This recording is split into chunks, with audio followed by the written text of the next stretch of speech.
how the Christian right was co-opting Francis and for its purposes, and so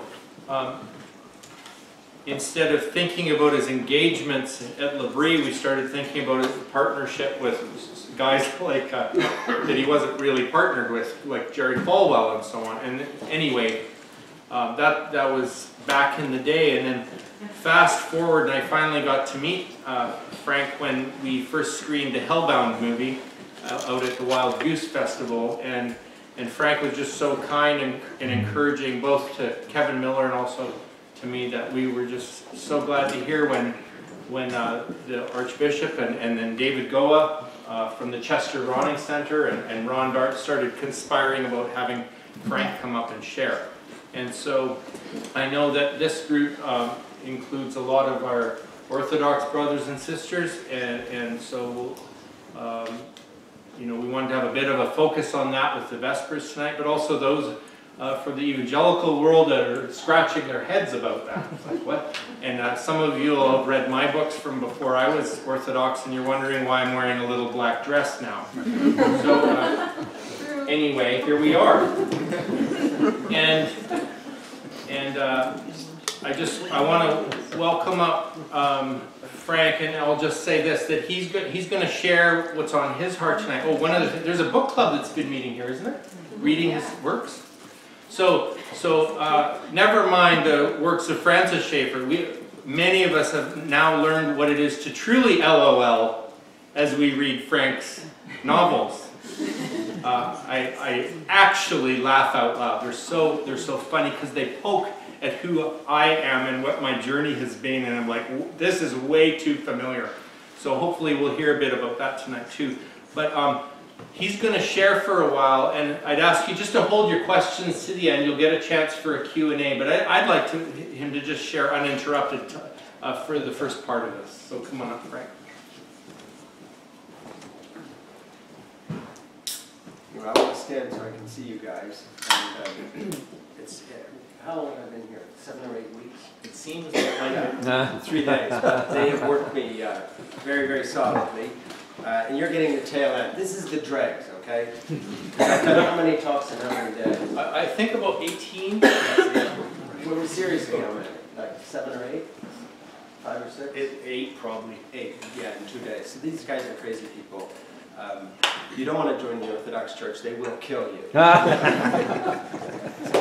But I've actually enjoyed the last couple of days very, very much because, first of all, Vladika, the Archbishop, is someone who I admire passionately, is the way I would put it. He, somewhat like me, is someone who has not exactly become an outcast in his own community, but he has sailed close to the wind in terms of being dangerously compassionate in a rule-bound world that would prefer if you judge people and write them off and not embrace them. And Vladika has lived another kind of Christianity which I find very attractive. Paid a certain price. So I have a certain sense of brotherhood with the Orthodox group that I've been visiting with, living at the monastery for a couple of days while doing these meetings.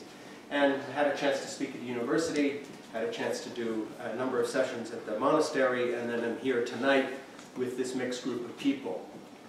So let me talk a little bit off the cuff about a couple of things, including some of my experiences in journeying toward orthodoxy. And before I start, for those of you who come from evangelical backgrounds where talk about church or theological matters is always a matter of salvation. In other words, if you don't join our congregation, Jesus won't like you. And the way to salvation is through this theological construct. Nothing in my talk tonight has anything to do with that, so don't read into it that way. I'm only talking about one person's journey in this room, and that's mine. And I'm not projecting that toward anybody else, saying, you would be much better off if you are like me. You would be much worse off, as my wife Jeannie would tell you, if you were like me. So I'm talking about a journey which also had to do with just personal survival, as a refugee, as it were, from a movement in which I grew up, helped lead for a brief period of time, along with other people, and then fled. Left is not the word. So the first thing I want to say is I didn't convert to the Orthodox Church because that intimates moving from darkness to light, as if somehow I'm now closer to God because of where I go to church. No church is the gatekeeper to God. All churches only deal in human constructs that we invent to describe things that are indescribable. So everything is a metaphor in that sense. And the best of the Orthodox tradition, represented by people like Vladika, understand that and have that message. Which doesn't mean there are no doctrinaire fundamentalists in Orthodoxy. There are, many of whom come from convert backgrounds as former evangelicals and have brought that kind of fist-in-your-face attitude with them, which I understand very well because that was me 25 years ago when I came to Orthodoxy. I started writing and arguing and bothering my mother and arguing with my sisters and trying to make everybody around me follow that path as if somehow I had found a road to truth instead of a road to personal salvation and understanding, which is totally different than saying this is how everybody else ought to do it. So my life now is defined by 2 little grandchildren I take care of every day for 5 hours, 5 days a week, who live across the street, Lucy and Jack, aged 5 and 3. Lucy's 5, Jack is 3. Becky, my daughter-in-law, is pregnant with her 3rd. She'll be born in April. John, who is the father of these 3 children, came back from 3 tours of duty in the Middle East, twice in Afghanistan, once in Iraq, on a mission to the Horn of Africa as a United States Marine. And he got out of the Marine Corps in 2004, having gone in when Bill Clinton was president. We weren't at war. He was 17 years old, graduating a year early from high school. Brilliant kid. Decided he needed a little more discipline in his life and it would be a lark to be in the Marine Corps. And of course, when those planes slammed into the buildings, the lark turned into a war. So essentially there's a gap in my life of about 3 years where literally I just sat at home by a telephone, knowing that if I missed a call, any one call could have been the last time I talked to him. So that's part of my life. Now, instead of having gone to a military funeral and looking at him laid out in dress blues in a coffin, as I did to 2 people I knew who were his friends, so I understood how this would be, watching a father crash to his knees next to a coffin. I have Lucy and Jack and this little girl on the way. So I understand God's grace in a very personal way that has nothing to do with theology. It has to do with a 5-year-old little girl who lived in my house for the first year she was born, before John got a house across the street. Goes to church with me every Sunday and rides on my hip, to the point where I literally don't know how to stand in the communion line anymore without a child in my arms, because it's sort of like, you just missed that. And so I told Becky, please, please, please, please, please, please have another baby, because I don't want to run out of babies. Otherwise I won't go to church anymore. Because the only reason I go is because I find the Orthodox liturgy very beautiful, and my motivation with these little babies is to share the beauty of the liturgy and experiencing something of God's grace and love in the liturgy before they just see how ugly and stupid everything labeled Christianity is in so many places, including so much of Orthodoxy, in the harsh judgment, viciousness that thinking you're right and have the truth breeds, whether it's the Taliban or the Tea Party. It's all part of the same picture. And so I want Lucy to find unconditional love in the first person she knows well, as who's this person in her life, this grandfather of hers. She napped in my arms, and I want Jack to. And the first music they've listened to in my house is Mozart, and Jack, who's 3 years old, will be sitting there with his mouth stuffed full of whatever he's eating.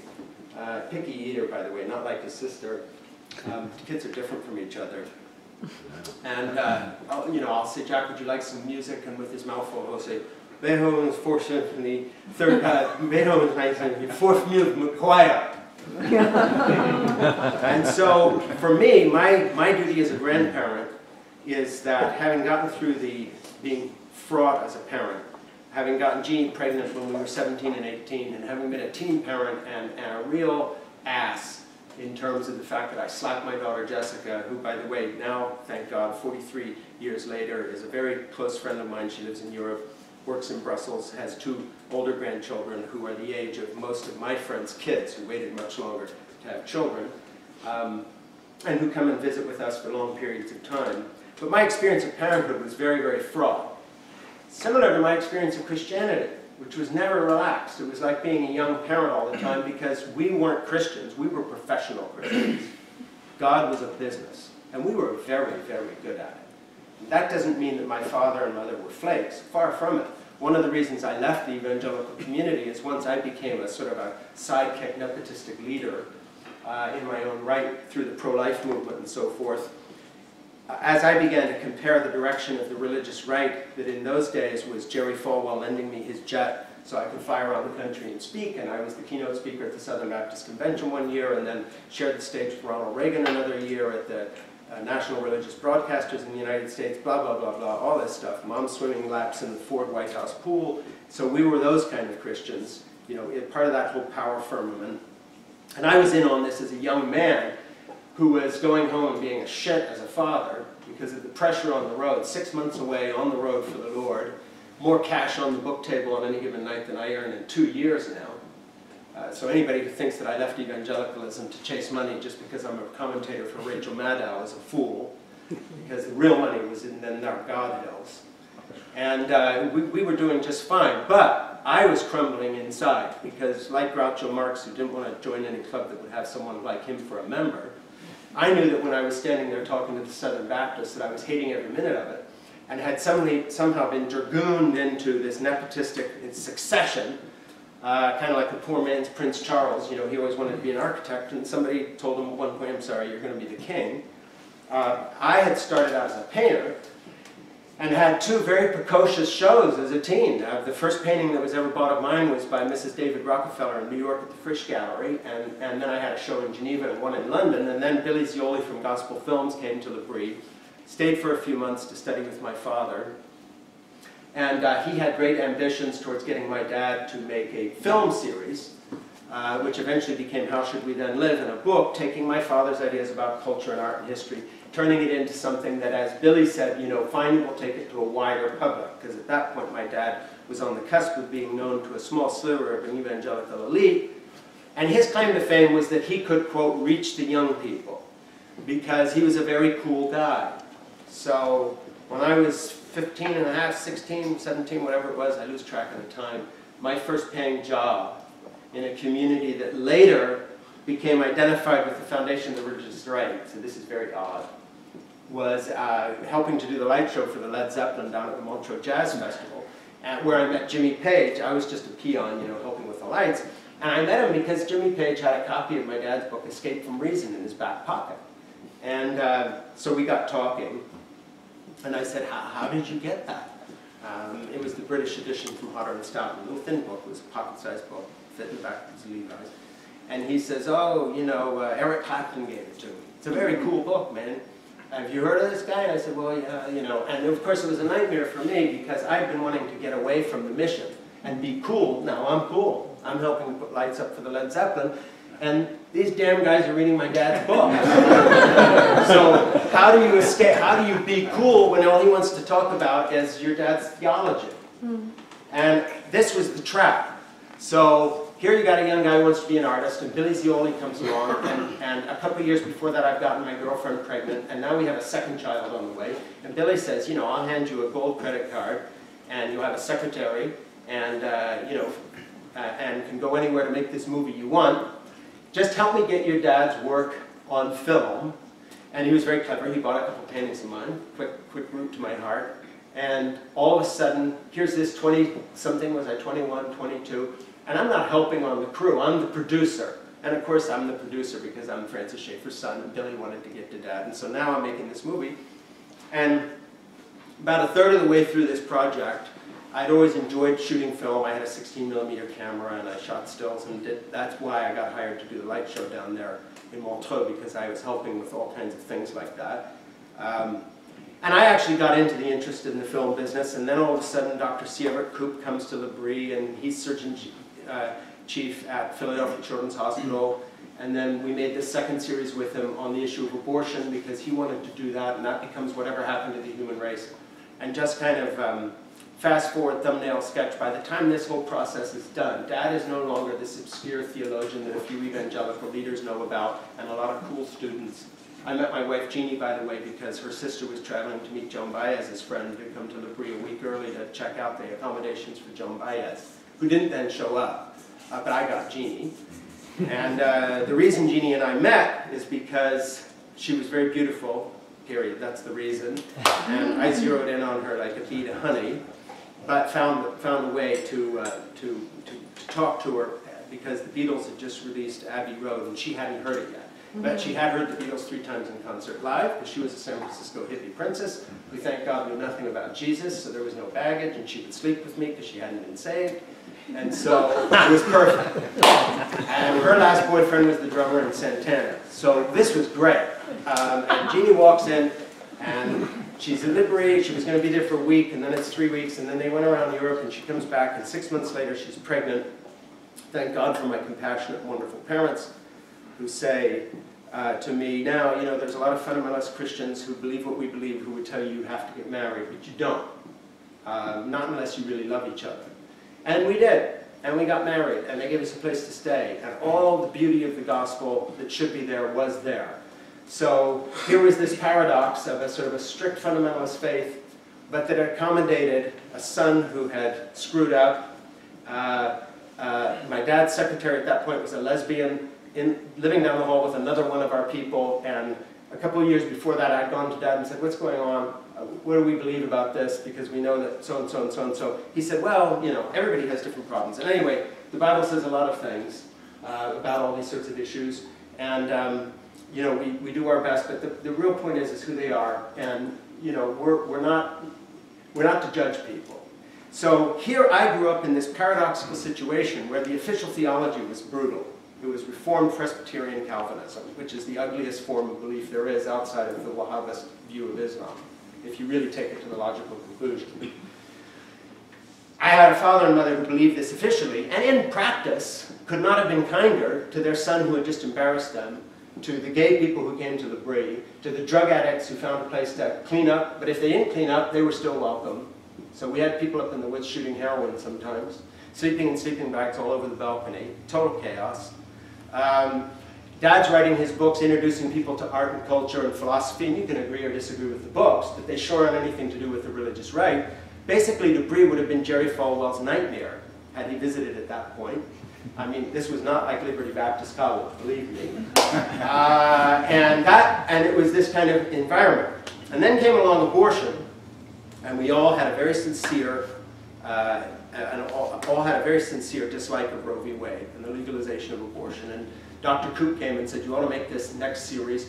And he also influenced the last chapters and the last episodes of How Should We Then Live? And so all of a sudden we're on this issue, but it's not an issue about legislation. There's nothing in these movies that says, here's how we ought to change the law, let's do this. It was simply on the issue of the morality itself of this choice. And Dad's call always was, well, you can't be against abortion unless you're going to help people with pregnancies they don't want, out of which came the Crisis Pregnancy Center that was all over the United States that was then promptly hijacked by what was the beginning of things like the Tea Party, which was the religious right. So it became a gathering place for Republicans to essentially run their campaigns for the primaries, in which one series of extremists after another were put in office, which is still going on today through the Tea Party. So here I was involved in all this, not because I had any great desire to be a leader in the evangelical world, but just straight up nepotism. However, my parents, being people of great integrity, tremendous compassion, had wittingly or unwittingly shown me a totally different kind of Christianity by example throughout my entire life. So no matter what we're saying God wants from you, this drug addict is lying on our floor passed out, and we do not judge her. And if she's pregnant, we will help her have her baby, and she can just live here for free for 5 years. Or the hotel maid who sent me a thing 40 years later that I talked about the other night, and I'll tell the story again here briefly.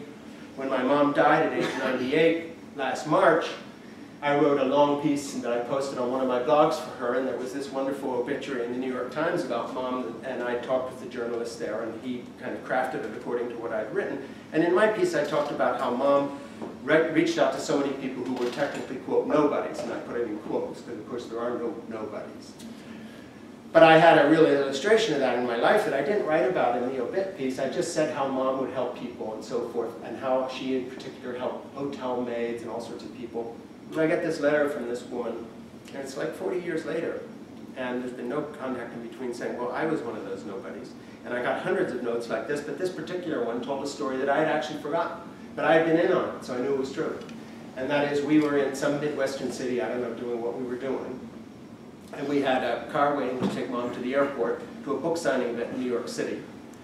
And Mom was walking down the hallway, and she saw this hotel maid weeping on her cart full of towels and makeup and all the crap they put in your rooms. And Mom stopped and said, what's wrong here? And this woman started telling her story in broken, bad English. She was a young woman. About 5 minutes later, I'm down in the lobby, and Mom comes down to the lobby, and she says, Frank, you can come over here a second. I said, okay. She says, well, I can't take that plane.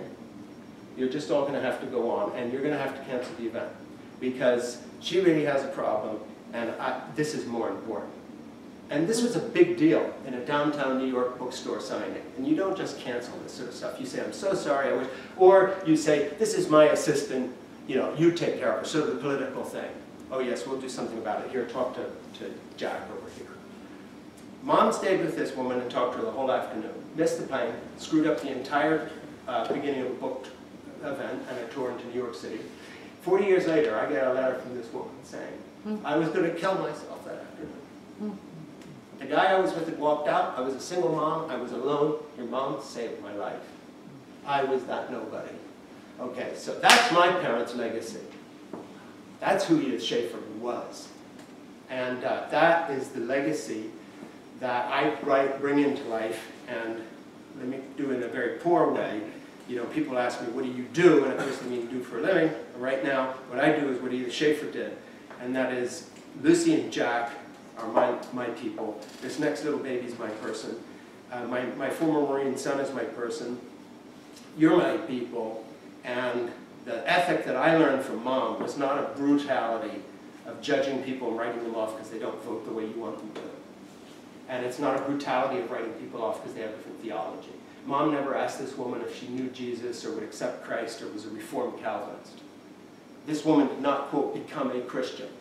Mom did not witness to her or evangelize her or tell her about Jesus. She just helped her. 40 years later, this woman somehow saw something. I mean, the internet's wild, right? Everything goes everywhere. And she's writing me a note saying, your mom saved my life. And I didn't get one note like that, but I promise you this is not an evangelistic exaggeration. In the day and age of email, last time I counted it went over 200. All people I hadn't heard of ever, I'd forgotten their names or whatever. Story after story after story. Your mother and them. I was one of and them. And so to me, the same thing had happened, and this thing happened, and I would say the same thing with my father. I remember two things about Dad. Just to be very brutally honest, and I've written it in books like Crazy for God, so I'm not talking out of school here, except I've already said it, for which I've been criticized because he was an icon to so many people. But I remember hearing my father slap my mother when I was a child. I also remember 10 years later seeing him in tears on his knees, apologizing to my mom, and watching him change his life as someone who dealt with a vicious temper and saw the healing power of both grace and forgiveness. Her grace, her power to forgive, and his desire to model his life on something better. That's the legacy of my parents, and that's the one I've written about in some of these memoirs, while being criticized for, as it were, humanizing what are in fact replica icons for evangelicals who say they don't have saints or popes, but they have thousands of popes. And of course they make saints, but basically really these saints are just celebrities. They haven't necessarily lived holy lives, they just got famous and became best-selling authors. Now my parents actually were saintly people in a measurable way, but they were far from perfect. And it was in that imperfection and in that real life that I grew up seeing a kind of a faith that I continue to aspire to, and that testimony, that witness had nothing to do with correct ideas or belief. It had to do with the content of your character, who you were as a human being. That's what I'm working on with my grandchildren, and it isn't, I don't tell Lucy or yours about Jesus, you got to believe this and correct theology, and these people are lost. But here's how I translate it to this little girl, and here's something I wouldn't have done with my daughter as an angry young teenage father on the road 6 months a year in Jerry Falwell's Jack came home was a complete jerk because he both had a temper and was impatient and hated what he was doing, and all those things people get into, plus he was 20 years old and had these little kids. But I saw the difference once. A couple of years with Lucy, and my gut reaction had changed, and it was just the years add some patience to you and so forth, but it was like, yeah, you know, even somebody, you know, you learn eventually. And Lucy broke something, you know, I forget what, it was a small thing, plate fell off the table that she'd been helping set the table. This is when she was like 3 and a half, maybe 4. And she turned around and she looked frightened, worried. Not because she thought she'd get hit. That doesn't happen, not that kind of feeling, but just really. And what I said to her wasn't rehearsed, but goes to show that you can be a different person to your grandchild even when we were to your children when you were young. Came out very naturally. I said, Lucy, there's only one thing in this house right now that's irreplaceable, and that's you. I don't care about this stupid plate. The only thing I care about in this house is you. And you are the only thing that I don't want to have broken here. I love you more than anything in this house. I don't care what happens to this stuff. It means nothing. And it's too bad you broke it, but I hope you clean it up. And I gave her a big hug. And the funny thing was, a few weeks later, something else happened. This time she actually set a cloth napkin on fire because she thought it would be a good idea to put it on the candles. And there's this nice blue flame raised up to the porch ceiling, and I'm thinking, I wonder if we're up on our insurance. I just took it to the sink and dropped it in the sink. And she calls out from the other room, Ba? She calls me Ba, and I say, yes, Lucy. She says, I'll never do that again. And there was no fear. My little girl, Jessica, 42 years before that, because she's 44 now, 43, would have cringed, because she would have been yelled at and lectured about responsibility or some bullshit, and screamed at and maybe slapped if she had set something on fire, and I lost my temper and lost it. And the transition there is to do with my passage into Orthodoxy. Not that Orthodoxy has taught me anything in that sense, but an evolution away from a judgmental theological form that makes Calvinist jerks heads of homes, lording it over the women and children, teaching them these moral lessons, what to do, who to be, and replaces it with a kind of a codependency of love, which says there's only one thing that matters here, it's you. That doesn't mean everything you do is right, but you're not going to find somebody lecturing you and shaking your finger and reading you a Bible verse and making you feel guilty, because actually I love you unconditionally. And I don't say that, you just do it. And in seeing the reactions of these little children to me now, as opposed to what I remember from my worried little children, who are all grown now and love me, thank God, because they are wonderful people. And they had a mother, Jeannie, who didn't have to learn the lessons I did because she was raised as a nice liberal Roman Catholic in San Francisco, and somehow got taught not to lord it over people and be mean on the basis of I'm right and I've got to teach you all this stuff, and you do it my way, which is a male kind of thing anyway, but worse when it's combined with theology and certainty. You know, certainty is a death trap. But having embraced a more paradoxical approach to life and truth in Orthodoxy, and having learned a little bit over the years, seeing the reaction to these babies, including going to church, in which it's not sit down, listen to a sermon, you must learn this, here's what, you know, these sort of continuous guilt trips, but it's about lighting a candle, making the cross, running around seeing icons, Stella hugs you, you're hungry, you go down, and Peter gives you a snack in the kitchen even though you're not supposed to have it until coffee hour, and then you just never quite come back up to church but go play in the Sunday school, and then nobody's sitting down anyway because you come in and wander around, and nobody's looking at you because you're late, because the liturgy, there is no late or beginning or middle because it's not sermon-based, so nobody's teaching you. You know where the prayers are anyway, so you can walk in on the way to the airport, light a candle, you've been in church, and then you leave. You are part of the liturgy, and you know what's going to be happening. And the kids do too. And I saw that just last Sunday, because Jack and Lucy both had the stomach flu, and we took them to church, and Jeannie says to them very sensibly, because they're still a little shaky, you know, they're better, but they're shaky, you know, I don't think, Jack, you should take communion today. And Jack, you would have thought that he was at Disneyland, and you said, you know, you can't go on any rides. His eyes teared up, and his little lip trembled, And he just looked at her and he says, I always take communion. I'm better now, Nana. And I said, yes, fine, no problem, come on up. And, you know, nope. Oh, and he just got this look of relief, because this is something you do. It isn't to do with finger-wagging teaching. You learn this. Church is a burden. You've got to memorize verses, and if you get your theology wrong, it's based on belief, and people who don't believe like we do are lost. And, you know, explaining a loving God who sends people to hell because they didn't get the formula correct.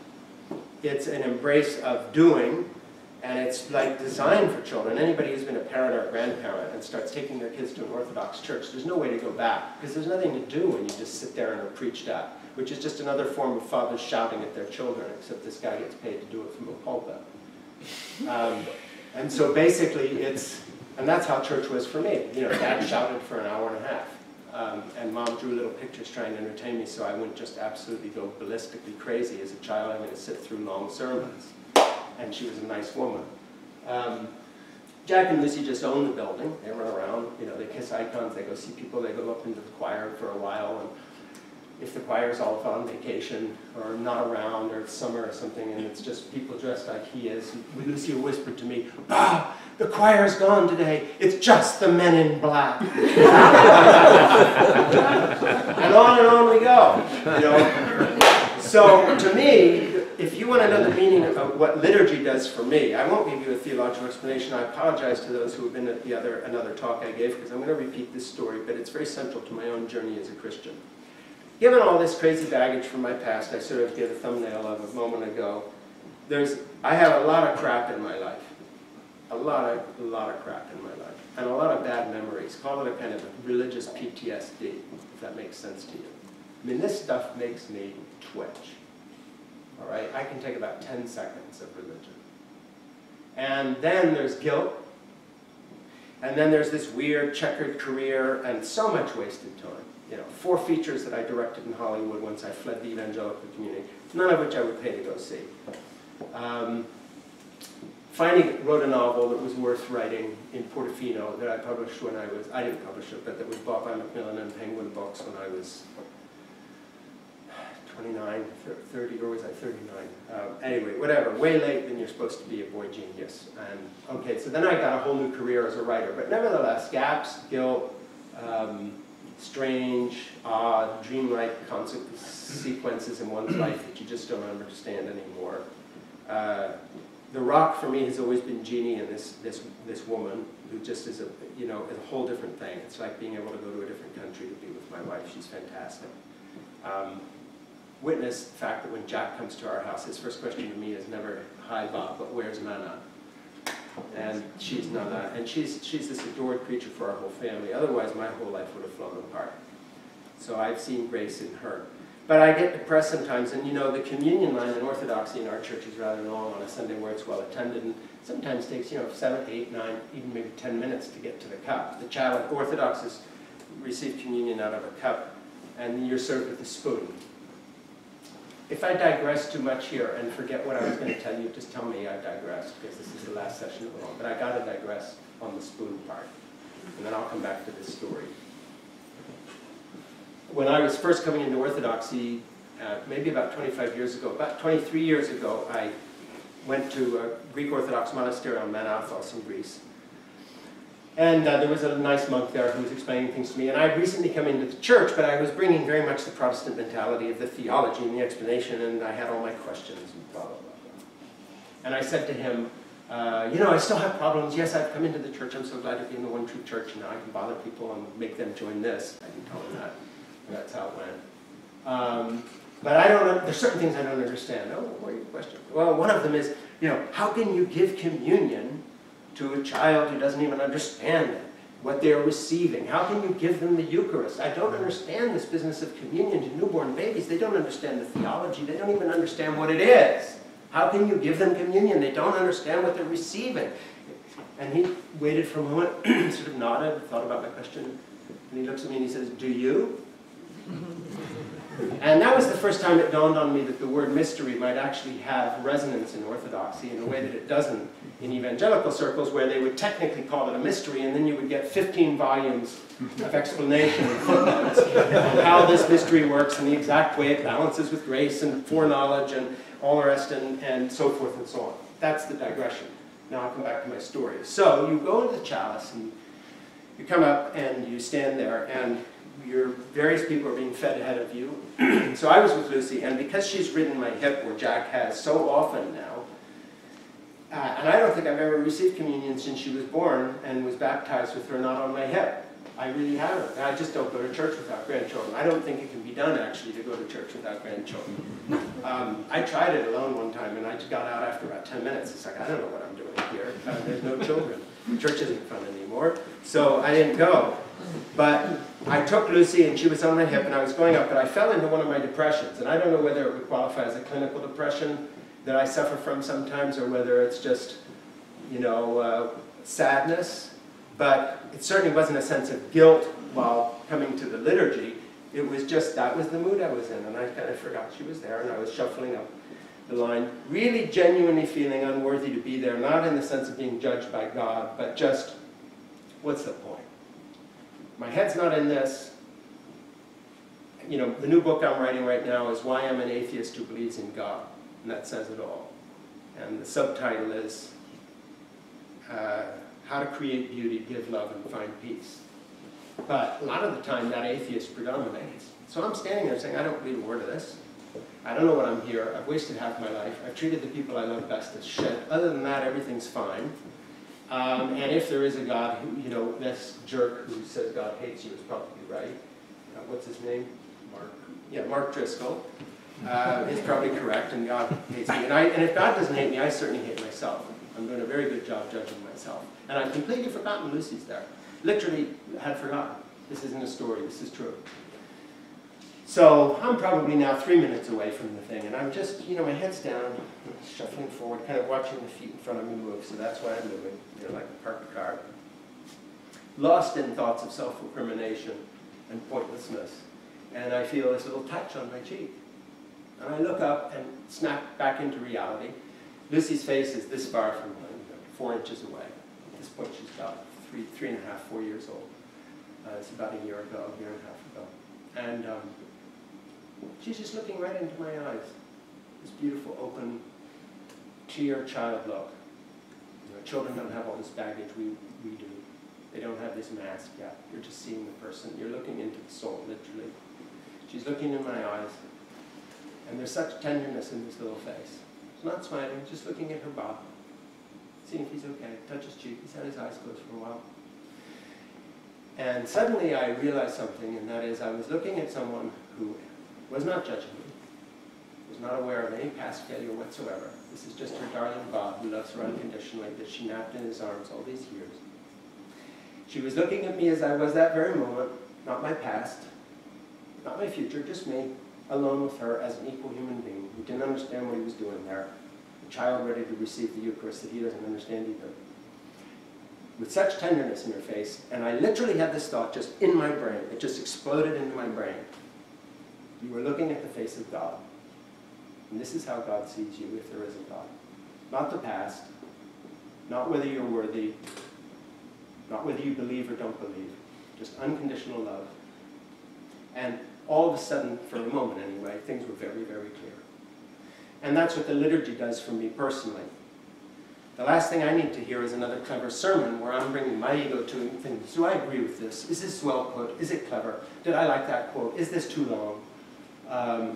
I need a liturgy that is so repetitive and so beautiful that I can get lost in moments like that and feel some sense of unconditional love coming to me through the liturgy or through these wonderful gifts that you have for people with you. And those gifts can be other things. It can be looking at Anna Mamakis, who's sick, or her husband who has cancer, and watching them standing there, these servants of God, who have been faithfully in this little community for years, last people to wash the dishes at the food festival every year, and so forth and so on. And seeing how they come in, and the kindness that they show you all the time, and realizing that this snobbery I brought as a Protestant to Orthodoxy, that this is just a social club, and these people aren't spiritual because the liturgy is not important to them, and all they do is coffee hour, and all they do is food festivals. Yeah, you're goddamn right. And that's where they take care of each other, and that's where they're kind to each other, and that's where they see each other, and that's where they care for each other. And who am I to judge that they're not on the right path of my theology? Do they have my understanding? This leads nowhere. That's a path to hell. And instead say, thank God there's a community where Lucy can be on my hip and touch me. And thank God there's a community where there's people who do coffee hour and take care of each other. Thank God there's a community where some of them are atheists, literally, and come for the social club function.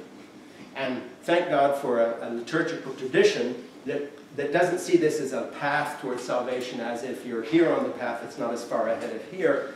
It's the same as looking into a night sky, and no one's any closer or further away. We're all just looking into outer space. So that this idea of salvation being guided by correct belief and sincerity, which puts the whole burden on you to feel correctly at every given moment, is relieved by this understanding that I got when Lucy touched my face at that moment. It has nothing to do with whether I'm sincere or feel like I ought to be there. Because love is unconditional.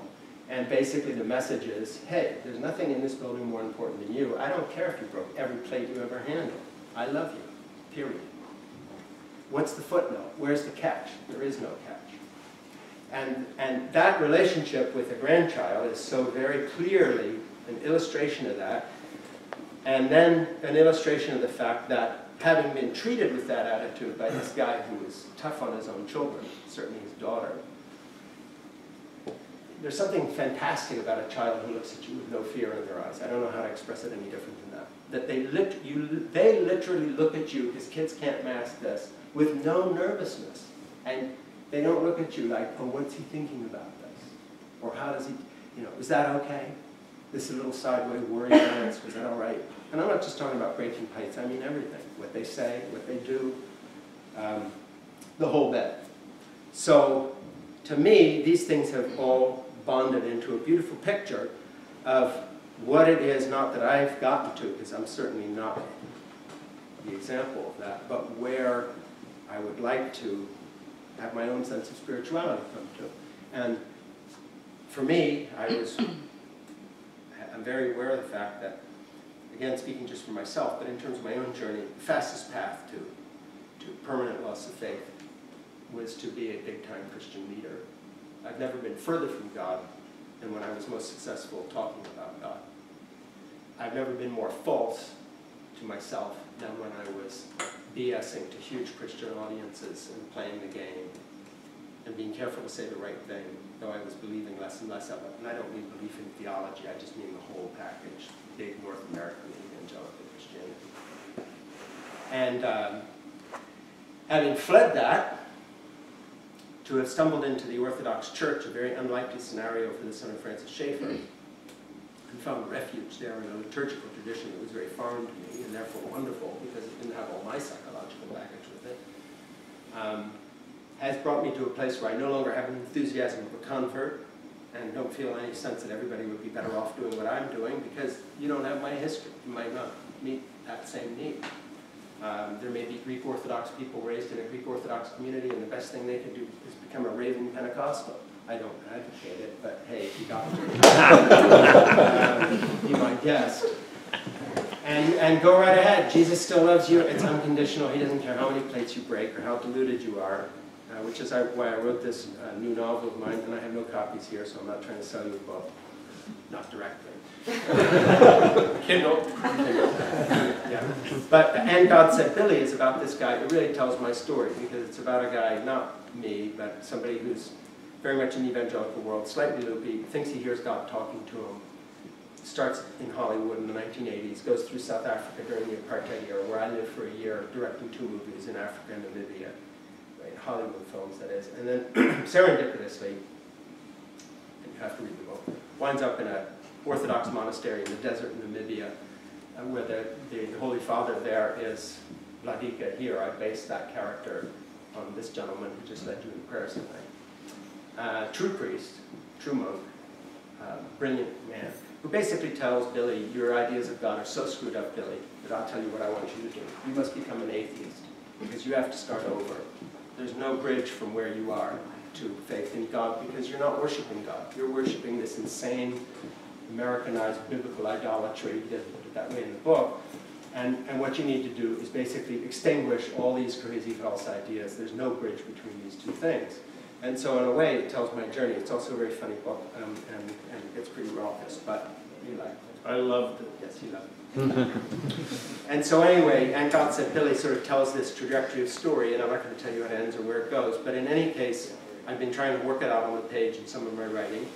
And now having written a memoir and a couple more novels and done all these, you know, some talks and stuff, I'm trying to tell not this story that I told you here tonight, but actually deal with the issues that I get asked all the time in emails from, you know, fortunately, because I earn my living this way, from thousands of readers, literally.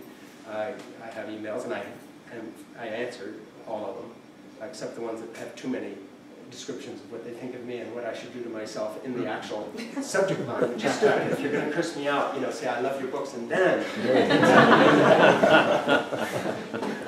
But in any case, I have an ongoing correspondence, a voluminous correspondence modeled on Edith Schaeffer, if you want to put it that way, where one of the things I do as a piece of work is answer email and continue the conversation with people, even if it has to be short answers. And as a result, I've noticed I've been asked a lot of questions that I've tried to answer myself that I couldn't. So I've taken the last 3 years, and I've been working on this book called Why I'm an Atheist Who Believes in God. And one of the people actually who spurred me to write this book was Christopher Hitchens, who's died now. You know who he He died? Yeah, Christopher Hitchens died a few years ago. Oh. I'm like watching stuff. That's okay, he's dead. Oh. But I'm still here. But Chris Hitchens called me up one time because he had read Crazy for God, and he loved the book. But and I'm sorry for the language, but by the way, if you know Vladika, you won't be shocked that I use this in front of the bishop. We just had breakfast this morning, and he heard worse from me then. But Chris said to me, you know, why did you fuck up the ending? You're supposed to become an atheist at the end of this book. Why are you know, you completely abandoned this background. Why didn't you just come right out? Are you scared to, you know, take... And that started a train of thought that basically resulted in this book, Why I'm an Atheist Who Believes in God. Because I'll tell you something, and I'll conclude here, and I'll take some questions. And this is just a snapshot of where one person is on a faith journey, and I'll change my mind again. And as I say in the book, Why I'm an Atheist Who Believes in God, one thing I say in the book, early in the book, is listen, you know, I've changed my mind before. 10 years from now, I wouldn't write this book. I know that because I'm on a journey. I'm not at the destination. Secondly, if you read this book now, and you read it again in 10 years, it'll be a different book. The words won't have changed, you have. It's inevitable. And so tell me about changeless truth. So I'm frank, and I tried to write an honest book. But what the book is about is the fact that I've never actually met a Christian, or an Orthodox, or an atheist, or an agnostic, or anybody else. I've never met a Jew, and I've never met a Muslim. Because nobody is one thing. They wear labels, and they say they're one thing, but I've never met anybody who's one thing. I'm in love with my wife, but I'm not always in love with my wife. We have huge operatic battles, sometimes, and survive them and come back and piece things together. Less now than before. But speaking of breaking dishes, Lucy has not been the problem. I'll just leave it there. Things have been smashed on a great scale from time to time by all parties concerned. But we're not one thing, ever. We're not always in love. We're not always believers. You can call yourself anything you want, but in the cold, dark heart of the night, when you wake up, you're not always a good parent, you're not always a mother, you're not always a husband, you're not always a father, you're not always a Christian, you're not always a Canadian, you're not always loyal to your country, you're not always a Republican or a Democrat. If you could get inside the Pope's head tonight, he's not always the Pope. There is no human being who is one thing. We all have not just 2 minds, but 10 minds. And this isn't vacillating between extremes. I have a very different concept I talk about in the book, and that is that doubt and paradox coexist with illusions of certainty all the time. They are never apart. They are never alone. And so once in a while you have a flash of clarity, like that moment with Lucy when she touches my cheek. But that's what it is, a flash of clarity. And otherwise, it's looking through that dark glass, and we're not seeing clearly. And so rather than try to balance it all and talk about how you deal with doubt and depression, and as if there's an answer, there isn't an answer. And that is, doubt and paradox aren't a problem or a sin. They are the very heart and essence of existence. And not just human existence, existence. a journey. So we have these tiny little narrow ideas that we try to defend and we stick with, and we get furious if people aren't like us, and really most of them are an excuse to judge another human being for not being as good as you are or as correct as you are. They're really just plays of ego. So I am trying to write a book, and I know this will sound strange to you. It's a strange way to put it, but I'm actually trying to, for once, write an honest book where I don't tie it all up in a neat package, but actually have a train of thought in the book, which I hope is entertaining and amusing and literary and all the rest. Came out at 360 pages when I wrote it, and now I've got it at 120, so brevity, you know, as the great Lebowski, you know, if you're into that brevity thing. And basically trying to write a book that's readable and entertaining, but at the same time honest about the fact that doubt, paradox, mystery, in other words, the way that the Holy Fathers approach faith rather than the way theologians do. The Holy Fathers tell us, the good Holy Fathers tell us that theology is not theology, but prayer is theology, those kind of Holy Fathers. And talk about the things that mean something to me, like I pray the Jesus prayer, Lord Jesus Christ, Son of God, have mercy upon me, a sinner. But I pray it when I don't believe anything. I pray it like some people have Tourette's syndrome. Is that bad? No, it's not bad, because it is a bridge not to less doubt, but it is a bridge to that person who coexists with the doubt, coexists with the agnostic, the atheist, the angry man, the good man, the bad man, the faithful husband, the person who still looks at other women, even though my wife is wonderful and sexually attractive, but you can't have some pretense that you're on one person all the time. And so rather than lie, yet again, and try to wrap it up in a neat package, not that I've been lying in other books, but trying to make them tidy, I'm writing an untidy book that actually lays out where I'm at, because that's all the book is anyway. It's just, it seems to me, you know, should preface every line, not this is how it is. And so that's my approach to spirituality now. And one of the encouraging things for me is in some of my email correspondences with people, I have been writing to a lot of folks who have written back to me and told me that by me telling them honestly where I'm at and how I see these things, and no one's any one thing, that I have lifted clouds from many people's minds and burdens off many backs that thought they had to resolve things, not by telling them, oh, here's how to resolve it, do these 7 things, do this magical thing, but admitting to them, as someone a little further down the road, often with younger people, there's nothing wrong with not resolving this, it's not resolvable. What you do is, instead of looking at having correct belief, you look at the correctness of the content of your own character. It isn't how I feel about Jeannie at every moment that counts. It's how I treat Jeannie at every moment that counts. It isn't that I have to enjoy every moment taking care of my grandchildren. It's that I have to take care of them consistently with the character I'm hoping to project to them, the same at the moments when I'm not enjoying it as when I am enjoying it. And what matters is not what you think or what you believe, and I'll end here, but who you are.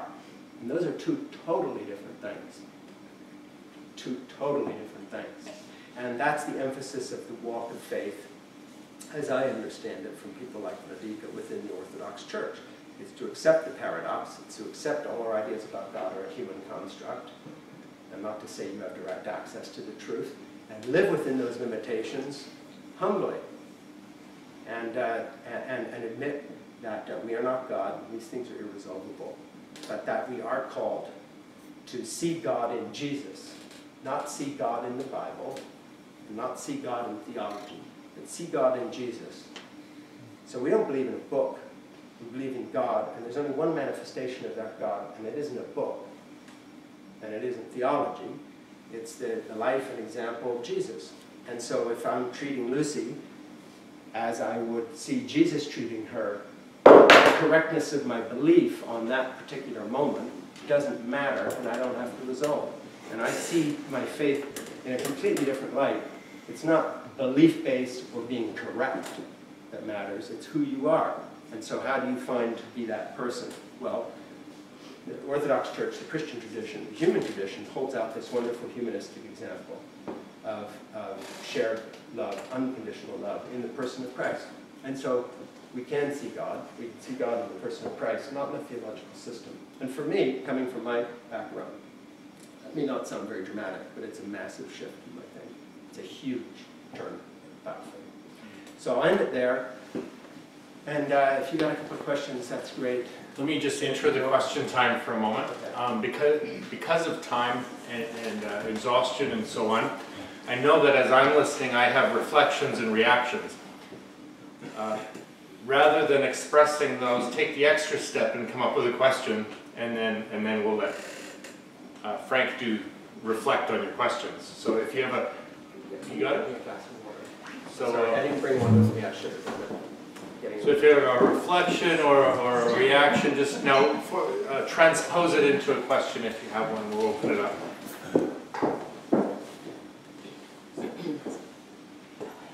Should we open the door, by the way? Because I feel hot too.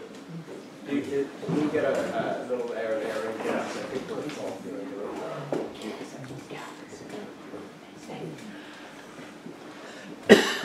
got about 2 feet of snow in my front yard right now, so basically I feel like I'm in Bermuda. But Where do you live?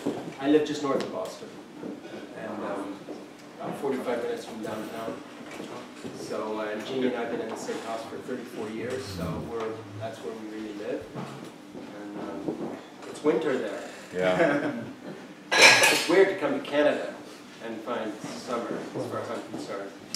That's not how we think of it. When we get weather reports, it's like there's an Arctic front coming down from Canada. Like, what is wrong with those people? Yeah, why do they send this stuff? Yeah. Okay, so anyway, do you have any questions other than about the weather? Yes? So maybe I missed, what was your response to Chris Hitchens, and then what did he say? Well, Chris and I exchanged a number of emails. Basically, I told him because I'm not an atheist. And I started trying to tell him that I'm of two minds, not vacillating, but that I think that doubt and atheism can coexist with faith, because faith, as Vladik always says, is not about religion anyway. Faith and religion are two different things. Vladika has a much better way of putting it. What do you say about religion? What's that thing you quote, Vladika? Oh, my mentor, Father John Romanidis, Yeah. he used to say, religion is a neurobiological illness, Right. and faith is its cure. Right. Religion is a neurobiological illness, and faith is its cure. Now, that's my, that could be the title of my book. That would be great. That'll be the next one. You should write that. Yeah, so we never resolved, Chris Hitchens and I didn't resolve, but I had a dialogue with him, and he liked the book and he liked my writing, and so, you know, it was very amicable. And he knew that I'd also written another book called Patience with God, a heavy critique of his own stuff. And then once he sort of read that, then the conversations got a little less amicable. But anyway, but I had a lot of respect for him. It's just that I think he was much more narrowly focused. You know, once again, a kind of fundamentalist outlook of everything having to be boiled down to also almost a mathematical formula that if it's A, it can't be B. Whereas I really think that actually the way life is and the way nature is not like that. So, you know, I'm not into all kinds of quantum theory and all the rest of it, but there's no question whatsoever that we live in a universe which, you know, the way I formulate it in my mind with no proof whatsoever, but the way I see it is that, you know, astrophysicists say that energy preceded matter, which is a really crazy idea if you think about it. I mean, how the hell does this happen? Energy precedes matter, and then matter becomes the Big Bang, and the Big Bang is evolution, and then all of a sudden we have consciousness and empathy, et cetera, et cetera. But I see two things. First of all, that I give the name of that energy, I give that energy a name, and that is, I think love predates energy. I think there's one other stuff. I think love predates energy. Energy predates matter, and matter becomes us eventually, from single-celled creatures all the way through. And then I look at the work of Christ and the life of Christ as an evolutionary mid-course correction of consciousness, which says that we have you've evolved consciousness, and now it is time to self-evolve empathy on a completely different level. And rather than wait around for this to happen, which is a biological thing, because empathy is a need to survive and treat people the way you want to be treated because you don't want to be killed. It's not morality. But all of a sudden concepts like beauty and compassion come in, and I look at Christ as the example of this, not as some, you know, dying on the cross for your sins, whatever, this evangelical / reformed construct, but rather as something that is really literally part of the Creator's evolutionary process. It's a very different view. So Chris and I had a few back and forth on things. He actually liked what I was saying, kind of, but he said, I'm never going to debate you because he says, I want to debate straight up, you know, evangelicals and Roman Catholics, and so I know where they're coming from, and so forth and so on. So that was just how that went. Yeah, another question. Interested what you said about post-traumatic stress syndrome, religious, and have you found other people that have come out of the moral majority and the religious right that have almost flocked to you or looked to you as their leader because of your position and your dad and everything, or has this been a lonely journey? And I'm not looking for names or anything, I'm just wondering, is there a movement? Well, I wish I had a flock. There was some flocking going on. You should do some flocking. It's called Amazon. Go flock. But in all seriousness, one thing was actually a revelation to me. And I sort of went to sleep like Rip Van Winkle, because I left the movement between 85 and 90. I was on my way out. By the time Portofino was published in 90, or 92, whatever it was, that actually came out, I was gone. It was kind of my sign-off. And I was, you know, then after that, I'd been in the movie business and I was finished. And then I came into the Orthodox Church at the same time Portofino came out, which wasn't a coincidence. It was all part of the same journey out. And of course, then at that moment, I was written off. And so, for instance, Macmillan called me and said, "Man, we have a mystery here. You know, we don't understand what's happened. You know, your books are being sold into all the usual outlets. What's this? What are all these Christian bookstores buying your book for?" And I said, "Oh, well, you know, my father was famous." "Oh, really? He was an author?" Because of course it's like, this is pre-internet, pre-Google. So it's like, they never heard of Francis Schaeffer. They bought my book from a New York agent as a good first novel. They didn't even know that it was based on truth or that I'd been in a mission thing. It was just a novel of them. Like, where did you get this stuff? "Oh, well, you know, I lived in Europe for a while." 2 weeks later, they call back and they say to me, "What's going on? We've just had 34,000 hardcover returns from the entire Christian market." None of them even opened their boxes. Because some evangelical reviewer, and you know, Lord knows where, had said, "Don't read this book, it's very, very dangerous." You know, he's denying whatever the book is about. It's a work of humor about a kid, for goodness sake. But anyway, they took offense. So all of a sudden they said, why do we have 34,000 returns in our warehouse in one day? What's happening? And I said, well, you have to understand, it's as if you had published a novel by the son of a mobster. And you know, you've run into the Corleone clan, but you just didn't understand what I was part of. And they called back about 6 months later and say, "Oh, well, you know, the Los Angeles Times gave it this great review, and so now we've sold them all again. Everything's fine. You know, you're paying off your debts, you'll get royalties." So all the news was good, but they ran into that buzzsaw. So basically, my attitude was sort of, you know, up yours to the whole community, and I'm out of here, and I'll just keep writing, and I'm never going back. And I never went into a church, and I never got invited to speak, because I am persona non grata. You know, you couldn't find an evangelical community that would bring me to speak, because even if they invited me, then somebody's cousin from Albuquerque would call and say, "Oh, no, no, he's very, very dangerous. You can't have him. And we've heard all these things.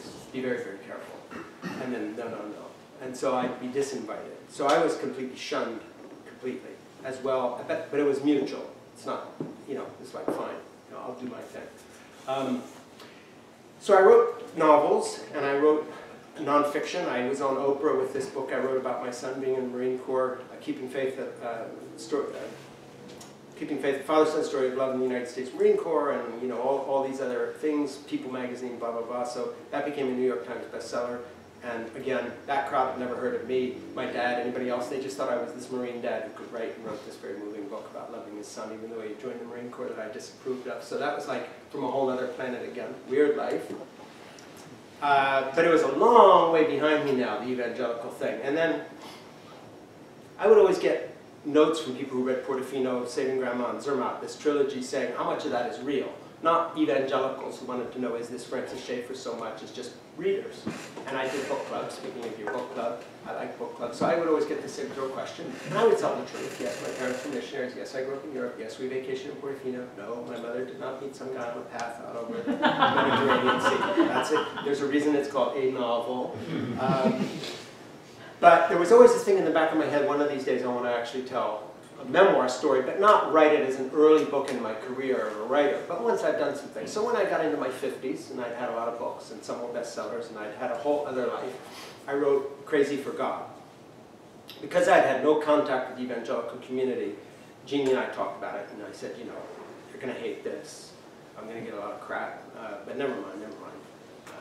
I'm going to write it anyway, because I think it'll make a good book, an entertaining good book, which is why you write. Not to score points, but just write a good book.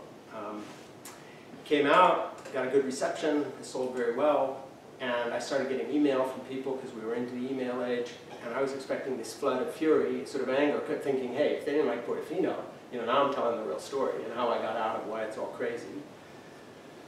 Quite the reverse happened. Yes, I got a few blips on the radar screen from a couple people and one or two reviews in evangelical magazines, and the rest was a flood of email from people saying, you just told my story. And I'm thinking, what's been going on for the last 20 years I've been out in this thing? Well, what's been going on is I'm not the only person who got sick of the whole evangelical process and or turned off by the religious right, and or post-Afghanistan, Iraq, George Bush, all the rest of, whatever. It was not the evangelical world. And I started hearing new words, like there's this thing called the emergent churches, all these people I'd never heard of, like your guy, what's his name?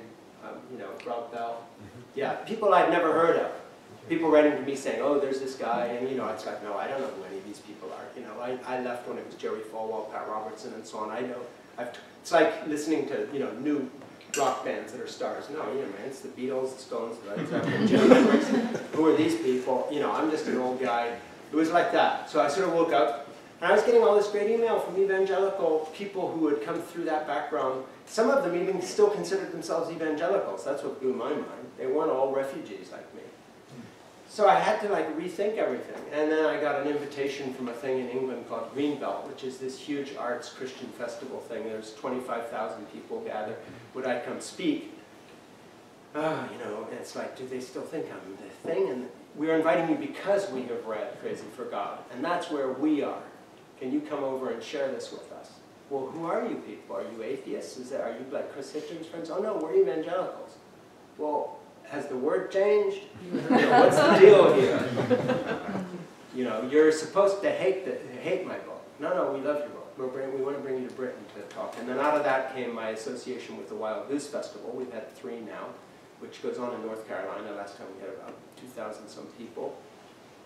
And again, it's a bunch of refugees, Roman Catholic, evangelical, atheist people, but still trying to look for some sort of spiritual nexus and content in their life. And they keep having me along, and I do stuff. And then, with Crazy for God, I got interviewed on Fresh Air with Terry Gross, and all kinds of media people were interested, first of all, in the story of coming out of evangelicalism. But there's a different kind of spiritual thing going on. I mean, there's still a lot of hard, difficult, judgmental kind of stuff, but it's a different climate. So I've actually had to rethink my shake the dust off your shoes and think, wow, I better stop using the word evangelical as loosely as I've been using it, because it's actually redefining itself in so many ways. So it's time for me to be less hard. No, it's not that same world I came out of. So I don't know if that answers your question, but that's, yes. I just wanted to say, first off, I really jive with everything that you're saying. I actually am coming from atheism, having spent time in Buddhist temples, ashrams, zendos, you name it. And so in hearing you speak, you really speak to kind of how I view Christ and his importance in my life. And I'm wondering, and I found myself in Orthodoxy, which is very funny because I was baptized Roman Catholic and I went to a Protestant church, so I've been through all of this too, and I had the stigma and the post-traumatic stress as well. How does the Orthodox Church respond to your views and take in this life, and how do you, knowing where you feel and maybe where there's slight differences, reconcile and still feel at home in this tradition? Okay. Could you all hear the question? Okay. There are several answers to this. So let me start where it matters to me, which is not the Orthodox Church. Not that your question was wrong. It's my local church, Church of the Annunciation, Newburyport, Massachusetts, where I've been for the last 25 plus years. And in that church, we've had 5 priests in 25 years because we're a typical Greek Orthodox community, which means we have factions. There are people in our church that hate each other. And if I was an evangelical, I'd go church shopping for a nicer, more spiritual, touchy-feely, perfect little church, which would turn out to also have feet of clay. Because guess what? There are people in that. So the first decision I had to make is, am I looking for a perfect religious experience now because I'm sick of all these bad things? So if there's anything even remotely like this, I'm out of here looking for perfection. No. Because Orthodoxy has its share of flakes, It has its share of false teachers, not in the sense of theology, but who are, doing strange things. People like Vedika, who is, both brilliant and compassionate, are marginalized by power structures that would rather be sitting in bishops' palaces than in little monasteries. Churches have fights and so forth. But that said, in terms of my local experience, I have been received with love and compassion. I have been cared for. I don't like everybody in the church. They don't like me, but all of them. But we all actually manage. And so I'm part of a community and family. I'm totally invested in it. I've been on the parish council for 7 out of the last 27 years or whatever, 25 years. So I've invested myself in the work. Jeannie has been president of the Women's Association 1 year. She was the treasurer of the church for 5 years. She runs the, here's the irony, an Irish Catholic hippie princess now running the Greek Orthodox dances for the church, raised in a totally other environment. So we're fortunate. The service is mostly in English, and our priests, some priests I've liked, some priests I haven't. I have people who write to me and say, I just came into the Orthodox Church, but I don't like our priest. I don't think he's, this, or they're not friendly to me. And I have to write back, not in a critical sense of saying, well, it depends what you're looking for in the church. Do they serve the liturgy on Sunday? Good, because that's why I'm in church. I'm not there to be liked and make friends. And if that happens too, wonderful. Any more than I want to be friends with my publisher necessarily. No, I want to publish a book. I have a clear agenda in Orthodoxy. It's to be able to stand in that communion line. Not do I like the priest personally and does the parish council do things I approve of. So having lost a little bit of that mentality, it's fine for me. But if I was looking for perfection, it wouldn't measure up. Nothing would measure up, by the way, because nothing ever measures up. As my daddy always used to say very wisely to me about anything in life, great saying, stuck with me my whole life. He says, if you always demand either, if you always demand everything or nothing, always know that you will get nothing about any situation, marriage, church, whatever. And that's true. So the church is not perfect in my local community, but I love it passionately. I'm totally committed to our community. I've enjoyed it. I've been welcomed, cared for, loved. But in the same way one is in any human family, with all the warts that everybody has. In terms of the Orthodox Church, there are especially converts from evangelicalism that are looking for that sort of fist-in-your-face certainty that I brought to it myself. So I judge no one, they or me, a few years before. They don't like me. I would be regarded as a heretic because people write to me about keeping the canons and, do I take this all very seriously? And I write back and say, you mean the one where you're not allowed to have a Jewish doctor? You mean the one where if a woman has a miscarriage, she can't go to church for a year? Those are the canons that are from the Holy Fathers that we're all supposed to follow. So they're like fundamentalists who look at the Bible, and then I write back to them and say, that's right, some of the Bible is BS. I have never stoned any of my children who lost their virginity before marriage. Have you? So don't tell me you believe every word of the Bible and follow it. And so let's get real here. Everything is a matter of subjective interpretation. Now, when I run into somebody like Vedika and I are on the same page, and there are many Orthodox who are. But many of those people are not converts who are looking for the church, the truth. They're still looking for that kind of intellectual certainty, even if it's in a historical context. That, okay, finally I'm in the right place. No, you're not. You're in another building with a bunch of schmucks, no better and no worse than you. They don't know any more than you do, and half their traditions are crazy. Liturgy's laced with anti-Semitism. Women are not allowed in the pulpit. There's misogyny running through this entire community because it's running through the entire human primate species. We're working our way out slowly. Give us another 2,000 to 3,000 years and things ought to be working just fine. But in the meantime, put your brick in the wall and march forward. So if you come in with that attitude, you can survive. If you come in with the attitude that I'm looking for truth and this will solve all my problems, you've had, not you personally, but one has had. But I personally find the liturgy itself and the liturgical cycles of the church itself so beautiful, so true, so worn smooth by the usage of time, that I couldn't abandon it any more than I could walk away from Lucy no matter what happened. If I'm excommunicated at some point because I've run afoul of some bishop because of the last book I wrote, I'm not going to leave the church angry. I'm just going to go stand at the back even if I'm prevented from taking communion. Okay? That's my level of commitment. It's not a loyalty to an institution, but it's that in that liturgical life of the church, I find something that's true and beautiful. And so, you know, I prefer orthodoxy for the same reason that I prefer Shakespeare to Disneyland. And you know, once you get into Shakespeare, it's really tough to just do amusement parks and spectacle.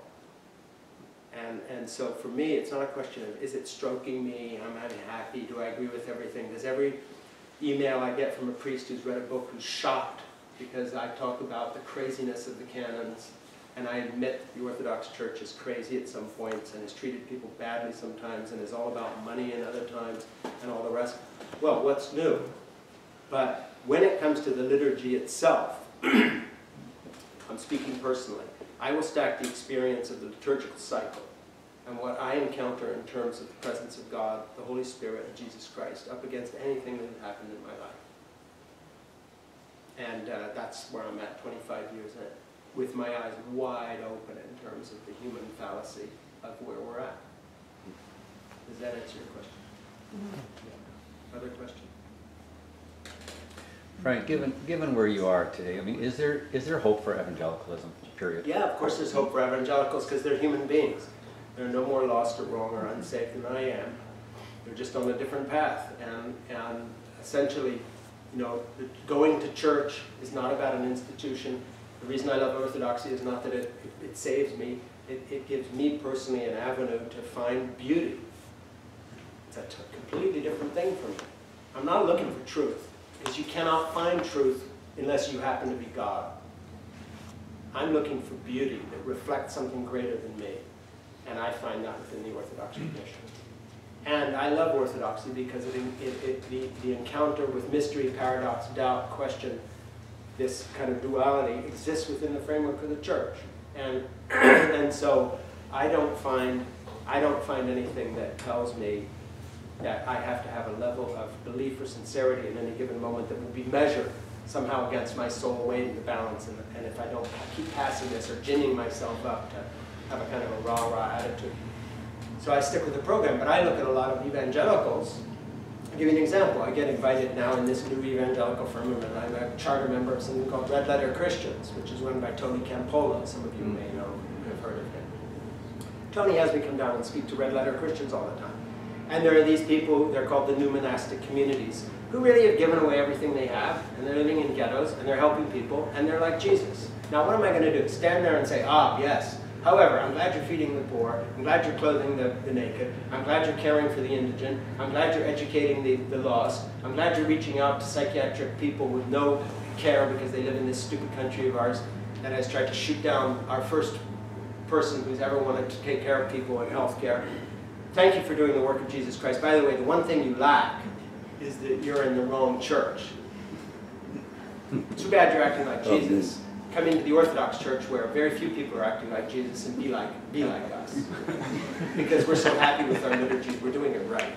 So come in because our liturgies are so beautiful, stop doing all these other things. So it's a humbling experience to run into evangelicals who, if you're in the shadow of them on Judgment Day, you'll be lucky. And people like Tony Campolo have lived it and are doing it, and Shane Claiborne, my friend, who runs this, is a good person and like Jesus. So whatever he's drinking, you know, that's good Kool-Aid. And I may, you know, and I don't care whether he ever comes to a liturgy, nor will I try to convince him to, because I'm on a path up toward God. And now I'm not telling him what that path is, because he's living something. And all those people in those rooms representing all these global NGOs, and giving up and sacrificing, and my dear friend who's been living down in Haiti for 14 years and telling us these stories about taking care of these girls who've been sold in childhood into prostitution, you know, and all I do is I read about human trafficking and we can talk once in a while. And he left everything he had and went down and took care of people. So yes, join my church, you will be far better off. Just come mumble with us and wave incense, that's what you need to do. No, I love the evangelical people who are doing great things, not so much that I think because they're evangelicals, but because they have looked at the person of Jesus Christ and they are trying to imitate him.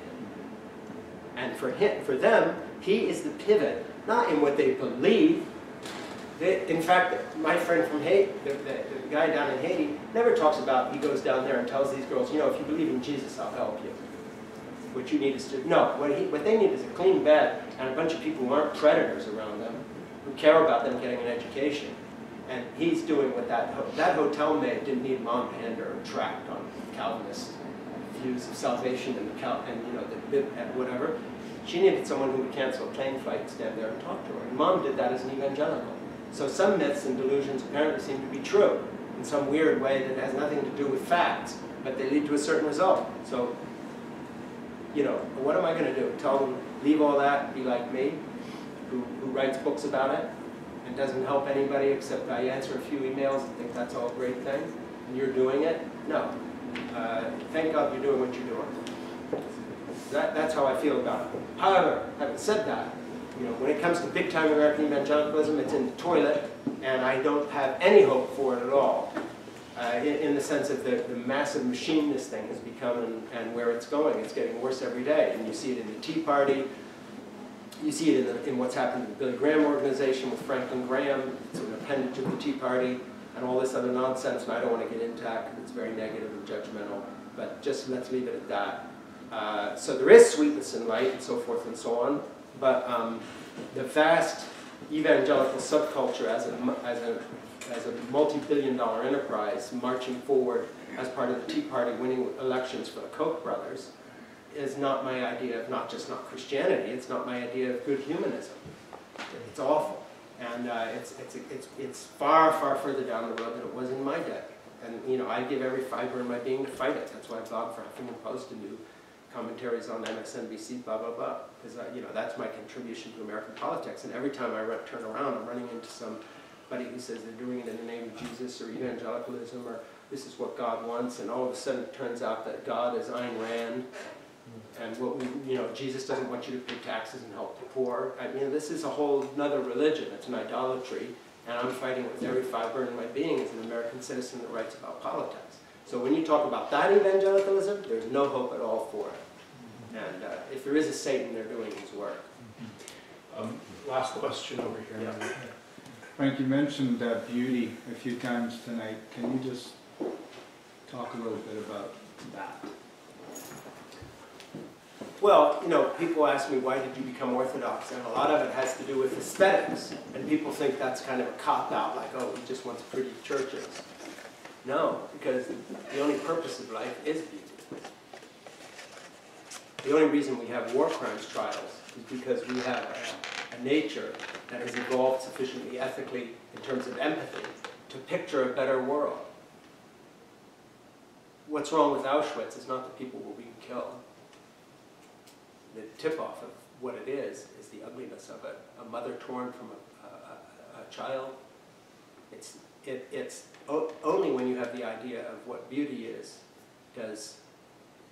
do we have the motivation to do something different, whether it's bring people to justice who have massacred people, or whether it is to paint a picture and in my case, say go back to painting and sit little Lucy on the easel there, and she says, "Bah, I want to paint with real paints," by which she means oil paints, which 2.5-year-olds aren't supposed to do. But you let her, because the thing is she's asked to, and you just figure it out later. And by the way, you can get oil paint off a child safely with olive oil. And I mean off a child. It all works out. Just get it off soon enough, and don't tell their mother. But I really believe in beauty as a painter, as a writer. And I'll be totally brutally honest with you. I'd much rather have you tell me that my next book is beautifully written than true, because beautifully written will last. True, I don't know. I may change my ideas, but I hope they're well expressed, and I hope that they moved you as a human being. And I don't think this separation of emotion and beauty and aesthetics into a category as if somehow math, science, and theology are fact, and this other stuff is just, undefined and ephemeral. I don't see it that way. I see it as the essential purpose of life is beauty. And the greatest expression of that beauty is in love. All love. Unconditional love. And that's why, one of Lucy's favorite stories, I tell her, and we play this game all the time, and it just comes out of where my head's at, but, I told her the story of Simonetta Vespucci, who was Botticelli's model, this beautiful girl, you know, she's Venus in the paintings, and she's everybody, all three Graces are Simonetta. And I said, you know, when Simonetta died as a young girl, at 22 or 23 years old, all of Florence mourned. And Botticelli wrote at the beginning of his will that he wanted to be buried at her feet. Well, you know, this got Lucy. This is better than Princess stories. And she then wants to be Simonetta, and she dresses up and stands on the school, and I pretend to be drawing her, and then she says, and now I want to be Botticelli. And then I sit down, and you know, I stand there, and I say, who will I be? And she says, you're the centaur that cuts off people's heads. And so, you know, she's going to be an odd child, given that we're looking through a lot of art books and not so much Disney. And the other day, it was really funny, and I thought, oh, thank goodness no social workers were here. Lucy's sitting, chewing on a steak bone. She likes eating a like bone because that's how wolves eat. And I showed her a documentary on wolves. She says, I eat like wolves. And so, you know, I have to cut all the steak off the bone but leave enough meat. And so, you know, she's eating this. Her mouth is filled with bloody meat. Little girl, and she's gorgeous. She's like a doll. And she's sitting there in a mouthful. I said, Lucy, what would you like to do during lunch? Do you want me to read you a story? No, Bob. Show me pictures of saints being killed. By which she meant that I've got an art book in the kitchen of Fra Angelico, and you know, I never thought of it that way. I love seeing through the eyes of a children, and I turn the pages, and what do you know, every third picture is a saint being killed. So, like, and I was just thinking, it's good nobody's here, because here's this little girl chewing this big off. Let's eat like wolves, Bob. What would you like to do during lunch? Well, the pictures have saints being killed. So I'm turning the pages for her, and I'm telling her who these people are, not as a religious story, but she just loves it. I mean, you know, it's great art and all the rest of it. So this is our version of entertainment in our house. But to me, this is all beauty. So, you know, I make a choice. I don't play her crap jingles because she's a kid. I just play her great music. She loves it. You know, so, you know, it can be Mozart or Miles Davis, but it isn't crap. And I just want her introduction to everything to be wonderful, and the world won't always be wonderful to her. But all I can do is right now to make sure her first encounter with an older man is someone who loves her unconditionally. Maybe someday when she's a crazy teen, she's going to remember what it looks like to look in the face of a male who loves you unconditionally as a young woman in a way that she can compare some crazy things to later in her life. And it might be a little Barry. Maybe when she's into some really, really, really stupid stuff, she's going to remember all those saints, you know, pictures of saints getting killed and realize that, you know, art. When Fra Angelico did this, or when Simonetta Vespucci is modeling for Botticelli, and it's the three graces, this is what's in her brain, and that's what I can do for her. So for me, you know, when you talk about that, it all again translates into my grandchildren, and decisions I make, in terms of what I surround people with, and I'm not surrounding her with pious sayings or Bible verses or everything, although they like to repeat things like the 23rd Psalm and the Lord's Prayer, but they repeat a lot of other stuff. I read Lucy stuff. I love to read her Greek mythology. I love to read her things from the Bible. We talk about all of it. I don't make a distinction. I don't say you have to believe this and this is just a myth. I let her make decisions because I let her discover the story first before I force lessons. And so to me, you know, I want her to feel the Bible is beautiful. She loves the writing. I want her to feel the story of Persephone and Hades and all the rest of it is wonderful and interesting and living and vivid. And get all this great stuff into your brain first, and then after that, you know, let the dull education begin, and they'll make you learn stuff, but right now just enjoy everything. And so that's my thing with her, and it's very much how I feel about my own life. So it matters what you hang on your wall, and it matters what you listen to, and it matters, you know, somebody asked me what is liturgy? And I said, well, to me, liturgy is the fact that I like to bring Jeannie a cup of coffee in bed. That's the liturgy. It's a repeated thing that we do. It has much greater meaning than simply a cup of coffee. There's sort of a transubstantiation there. Jeannie knows I've interrupted my writing in the morning, my sacred time, because I've seen her light go on across kitty corner across from the woodshed where I have my little writing studio. And I want to bring her a cup of coffee in bed. And there's a lot in that cup of coffee. That's what a liturgy is. It means far more than just a bunch of ground up beans. Similarly, you know, Jeannie doesn't tell me when I'm going to go speak. It's a liturgy. We have a ritual. I don't know until 2 days before because she gives me the great tender mercy of never making me keep schedules so I can keep my head in what I'm writing and not think, oh shit, you know, I better not start a new chapter because tomorrow I got to fly to Canada. She comes to me the day before and says, I printed out your boarding pass. Okay, where am I going? Canada. Why? Oh, Canada. Not quite. Every last week here, because we're friends and we had some communication, but usually, you know, you ought to see the expression on I'll finish it. You ought to see the expression on check-in people at the airport. Like, you know, they're about to call security and rescue you to the ground. When you literally walk up to the counter and say, where are you going? Hand them your license and say, you know, check under my name, it ought to be in there somewhere. You'll find you'll tell me where I'm going. So now Jeannie prints out the boarding pass so that I don't get arrested by not knowing where I'm going. So we're almost done, but if there's one more pressing question, I'll do it, and then we'll wrap it up. Anybody else have something more serious than boarding passes? You have Or if no one else wants to go, I don't want to go there. Somebody else, quick follow-up. Yeah. Okay, so getting back to the other question, what about other faiths? Like, does your extension of grace and mercy towards evangelical and acceptance of Christ extend into all other forms of beliefs and religions? That if they are carrying out Christ-like in their persons, they are being Christ-like? Well, you know, Vladika put it very well the other day in terms of issues of salvation, and that is, you know, you put it much better. Vladika, how did you put it? That you know your own path, but we don't know who is lost. How did you say that? Oh, that's, we know where grace is, but we don't know where it's not. Right. And so basically you assume that God is love and draw your own conclusions. I stated my view, and so did Vladika in this film, Hellbound, by Kevin Miller, who's a Canadian director, and I thought it was a very good film. Hope you all watch it. But, you know, this is a good place for me to conclude. This is my answer to you. Sorry to keep getting back to the grandchildren, but this is how it works. You know, there's nothing Lucy could do to me now or at any age in her life that would make me burn her forever. Ever. So she pokes my eyes out in a drug-induced rage when she's 18 and kills me. And somebody asked me after I did, what should we do with this girl? You can bet your bottom dollar it's not burn her forever.